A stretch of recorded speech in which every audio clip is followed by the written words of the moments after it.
العيش البلبل ده العيش النوبي اللي بيعملوه أهالي النوبة علشان خاطر يبقى اللي هو في كل بيت نوبي للأكلات النوبية العيش البلبل.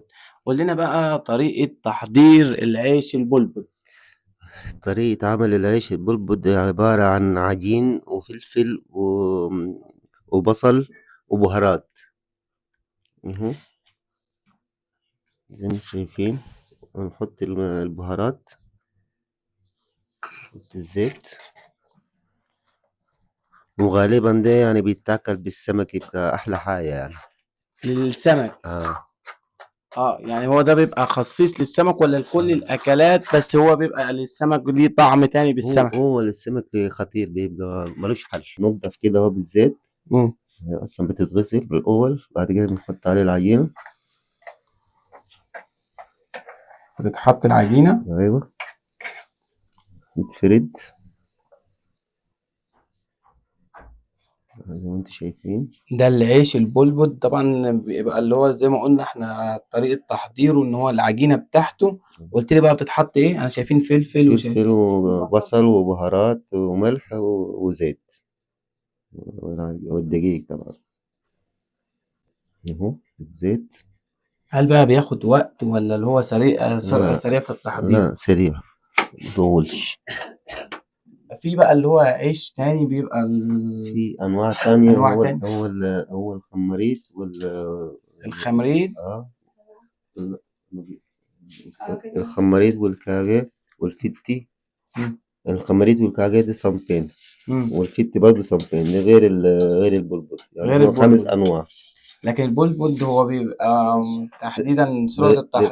آه. في سرعة التحضير، وغير كده آه. ان هو بتقول لي الاكلة المفضلة ليه السمك. آه. هل بقى في اغاني معينة ممكن بتغنوها بالنوبي اثناء التعجين او انتوا بتعملوا العجين، طريقة تحضير العجين او طريقة تحضير الاكل نفسه، بتسلوا نفسكم بالاغاني النوبية؟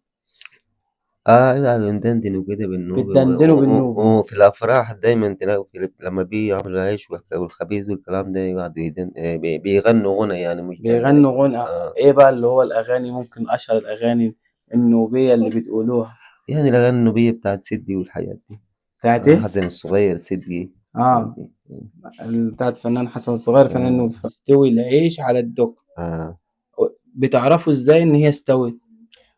ممكن. بتغير لونها ولا؟ هتلاقي الأطراف كده تبتدي تستوي وتفك من الدوكة. مم. زي كده، هتلاقي العجينة رايحة جاية كده، كده نص سوا كده، شوية كده يستوي. دي كده هي نص سوا. مم. لسه بقى نهدى عليها شوية تستوي. بتهدوا عليها. طب بتحتاج نار عالية ولا بتوطوا النار عليها؟ لا، ما يعني متوسط كده. لو عليت خالص ممكن العيش يتحرق. مم. يعني ولا تعلى ولا توطوها خالص؟ يجي شو زي بعض.